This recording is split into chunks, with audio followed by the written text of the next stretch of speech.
بسم الله الرحمن الرحیم. دا مسجد عریش دی اور دی وخت کې مونږ د بدر په میدان کې ولاړ یو. دا میدان بدر هغه ځای دی چې کوم ځای کې د مسلمانانو او د کافرانو منځ کې اول د اسلام معرکه شوې وه. او د مسجد عریش په باره کې راځي چې پیغمبر صلی الله علیه وسلم خیمه دلته لګېدلې وه، کم شاړاګانې دعاګانې کړې وې.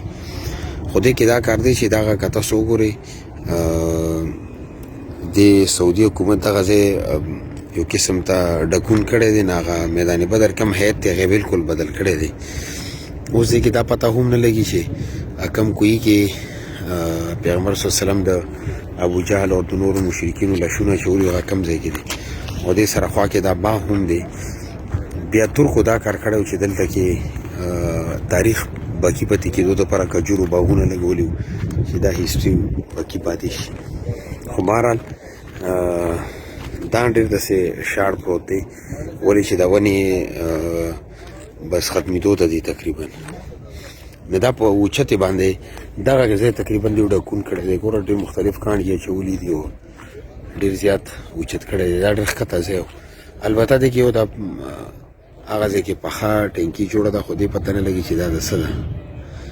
نو دی مختصر تاریخ دی. نور بدر ہسٹری تھا استاد سے پتہ دا مسلمانان 313 اور کافران 1000 هغې سره کې څه مسله وه مسلمانانو سره هېڅ نه. او بیا الله رب العزت فرشتې راولېږلې او مسلمانانو ته الله پاک فتح نصیب کړه. دا یو مختصر ہسٹری ده د میدان بدر. اور روایت کې چونکې دا راغلي چې بدر کې څومره مشرکین قتل کړي شوي او یا کسان هغې کې ابو جهل هم و. دا د کوی علامات ښکاري، والله اعلم بالصواب، چې د څومره حقیقت دی. خو علامات یې داسې دي چې دا ماغه کوی دی. ګوره دا چې کوم چونکې ترکو خو دا محفوظ کړي نه هغه مونډېرې ښکاري چې کوم د دې ارد ګرد پخلی او سیمټو سره وغیره څه کړی و. اگر چې د حکومت ختمېدو کوشش کړی کاڼي پې بر نه اچولي، خو دې نه دا ښکاري چې دا ماغه کوی دی.